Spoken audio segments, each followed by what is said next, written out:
Il est fréquent que l'étranger qui vient rejoindre son conjoint ou partenaire en Belgique soit déjà le père ou la mère d'un enfant d'une union précédente, ou alors qu'un enfant naisse à l'étranger alors que le regroupement familial entre ses parents n'a pas encore eu lieu.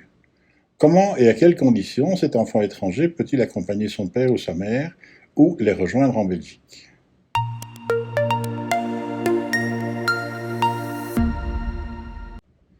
Ici aussi, le critère déterminant des conditions et du déroulement de la procédure de regroupement familial va être celui de la nationalité de la personne rejointe en Belgique ou de son conjoint. En résumé, pour ce qui est des conditions, un enfant mineur pourra toujours rejoindre ou accompagner un de ses parents en Belgique, pour autant que ce parent en ait la garde ou avec l'accord de l'autre parent. En ce qui concerne l'enfant majeur, le regroupement ne sera possible que si le parent rejoint en Belgique ou son conjoint est belge ou européen, et à condition qu'il démontre qu'il est à leur charge.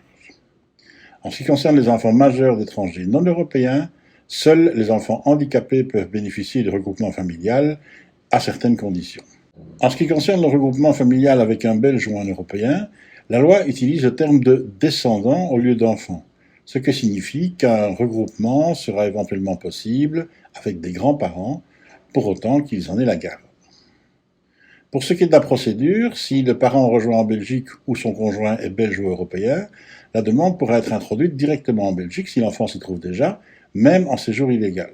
Par contre, si le parent rejoint en Belgique est étranger, non européen, de même que son conjoint, sauf circonstances exceptionnelles, l'enfant devra obtenir un visa pour pouvoir bénéficier du regroupement familial. Nous allons examiner tout ça en détail dans les épisodes à venir. À bientôt.